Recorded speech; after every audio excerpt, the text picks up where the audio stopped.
period of hardship in spite of their present extreme hardships in order to move towards the future so that they feel confident that you have a future for your country. Okay.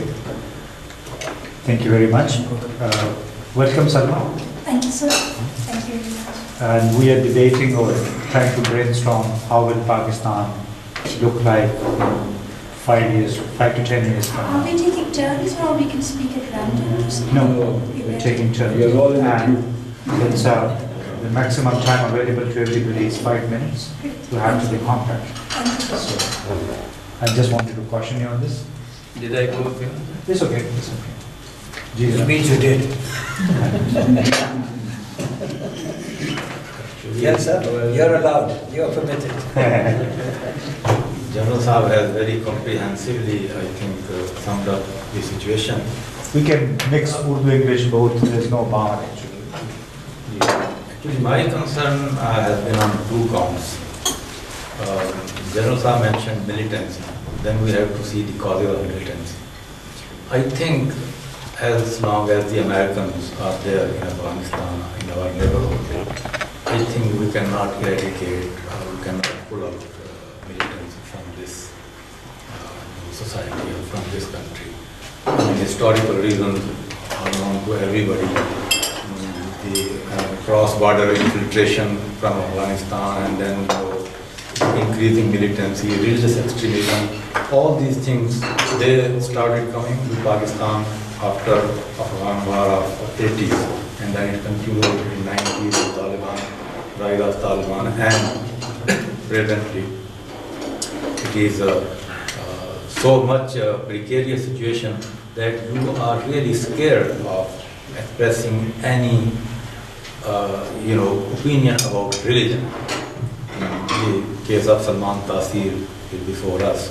I mean, he did not act any blasphemy or he did not commit any blasphemy, but still he was labeled as such, and then people started issuing edicts that even his namaz janaza is haram and nobody should pray for him, things like that. So this, unless we root cause, unless we eradicate the root cause of the problem, so militancy is going to increase in this country, and because of that, religious extremism and obscurantism and all these isms, they will continue to grow. And linked with that, which really bothers me a lot, is the state of the economy. I belong to southern Punjab, and I was there in my village.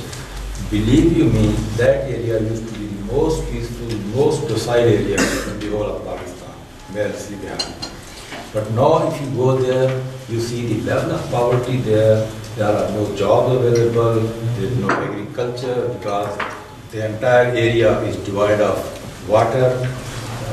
There is no water for irrigation, because farmers are suffering, and the poverty is so much that those people who wouldn't even like to kill a fly, now they are killing people. They are hold up on the roads, they are dacoities, and things like that. The situation was so alarming, I just cannot tell you, I cannot portray the actual state of affairs. And in the villages, those villages who used to be haven of peace, now you can call them anything like that. And the same is about cities.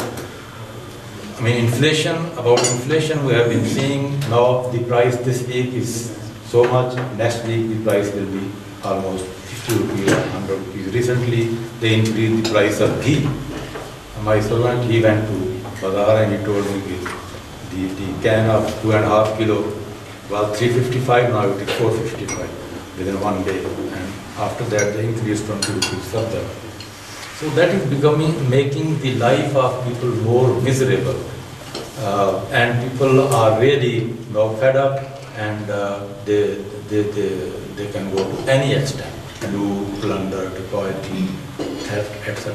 Killing, almost killing. every now and then, every second day, we read in the newspapers such incidents.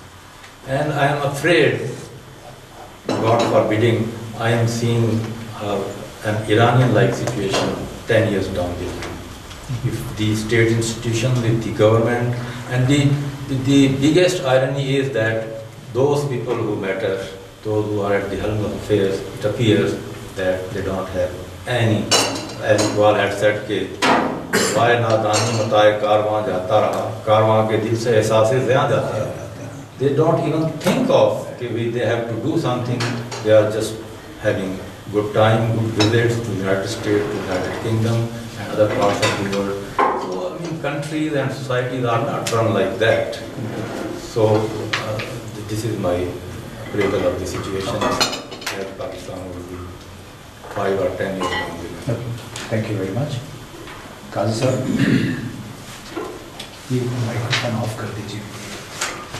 Very briefly, I'd like to say that I agree entirely with what Zakir Jawad has said and General Talat Masood has said, and I have no doubt that most of us will entirely agree with their observations.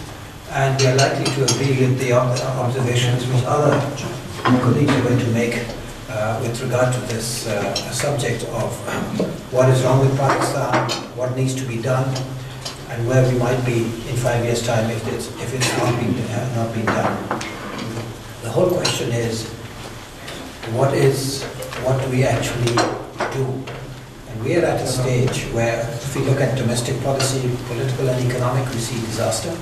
If you look at our external policy, whether it is towards the states, whether it is towards our neighbors, whether it is towards crises in our neighborhood, once again, even where our policies can affect the situation, our policies spring from a power structure that is not oriented in favor of the public interest and which is self-interested, and as a result, from the country point of view, the policies are distorted, self-serving, and in the long term, disastrous.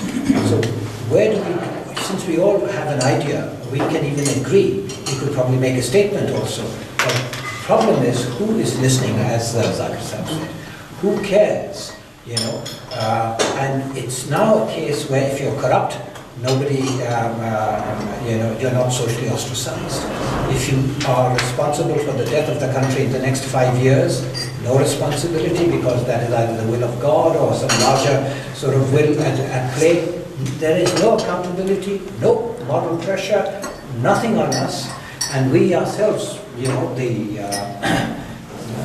so-called intelligentsia or drawing room intellectuals or chattering classes, whatever, even the kind of phrases we use for ourselves are self-loathing or self-hatred, because we recognize that we are going to do nothing about it. Now, I want to say very quickly here, there are really noble exceptions around here. Even here in this room, we won't go and point out people and all. But very often we have to regard those people as half crazy, not grown up, sort of unrealistic, haven't sort of acclimatized themselves to the reality. The reality is if you're going down the drain, well, you sort of maintain your dignity, your silence, your genteel conversations, and don't do anything particular since you're not going to make any difference. And now that country, people, if we have too many people who have that attitude, this country not only will not survive, will not deserve to survive. And as a friend of mine told me when I was in Sudan, Sudanese friend, he says, we pray that Pakistan stays well. We don't think Pakistan will stay well. And when Pakistan goes under, you Pakistanis will not have any justification to lament the loss of your country, because you had 1,000 chances to do something. You did nothing. It was the mistake of your founder to have found you. He says, we as people who plead for you look at you in this way. Now, is this, this is an extreme statement, this is an emotional statement? Well, of course, if it is, then tell us what is the objective truth. What gives us hope? We talk about the younger generation. Have we invested in the younger generation? We know what our population will be in 5 years' time, in 10 years' time, in 20 years' time. It's going to be, by 2020, 231 million. If by 2050, it's going to be 340 million. How many of those kids are going to be educated? How many of those kids are going to have any hope of doing anything? joining the global market if the world is getting more and more globalized. They will have, the only thing they will be able to join is those people who hold out certain heavenly promises to them, and they will do the kinds of things that you can't imagine. Now, the tragedy of Salman Taseer is that it highlights this problem. And we know now, we have no excuse not to know. It's not something that, and we still do nothing. We still do nothing. And you know how bad the situation is? General Musharraf thinks he has a future in Pakistan.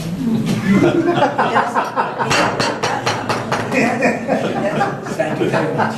Okay, thank you very much. Well, I think you must have been watching his interview on Hajj TV.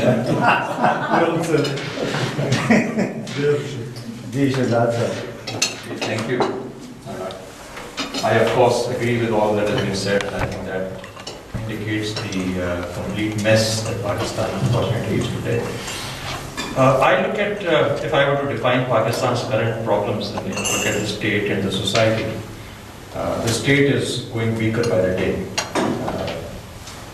And that's a very serious situation, because the state, we always felt, had the capacity to control and handle the most difficult situations in Pakistan, at least as the history tells us. But that doesn't seem to be the case now. And so therefore these freak incidents and alarming incidents that keep taking place and extremes that keep taking place. The society, on the other hand, is almost on the verge of fragmentation. And society has always had fissures and difficulties in it. But I think two major divides that now seem to have emerged or evolved themselves is one, the liberal extremist divide, and the second is the rich and poor divide. The rich and